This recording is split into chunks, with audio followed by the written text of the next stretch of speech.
పల్లి రైతులు పరిశాన్ చేస్తూ ఉన్నది ఇక్కడ.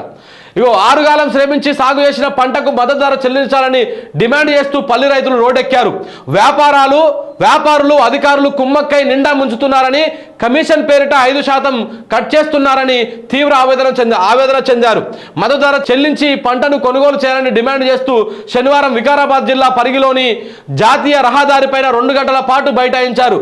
మద్దతు ధర దక్కకుంటే తమకు ఊరే గతి అని నిరసన తెలిపారు. న్యాయం జరిగేదాకా కదిలేదు లేదని భీష్మించుకొని కూర్చున్నారు. ఇక చూడండి రైతాంగము పరిస్థితి ఎట్లా ఉందంటే ఇట్లా ఉరితాళ్ళను మెడలు పెట్టుకొని అది తాళ్ళను మెడ పెట్టుకొని మాకు ఈ ఊరే గతి అవుతుంది అని చెప్పేసి పల్లి తీసుకొచ్చి రోడ్డు మీద పోసి ఈ విధంగా నిరసన వ్యక్తం చేస్తూ ఉన్నారు. మరి గతంలో కోతలు, ఈ కమిషన్లు, ఈ తరుగు తీస్తే మొత్తుకునేటోళ్ళు ఈ కాంగ్రెస్ వాళ్ళు. మరి వీళ్ళు ఇప్పుడు అధికారంలోకి వచ్చిర్రు. మరి ఇప్పటికైనా ఆ రైతాంగం గోస పట్టించుకొని వాళ్ళకు న్యాయం చేయాలి కదా, చేస్తలేరు.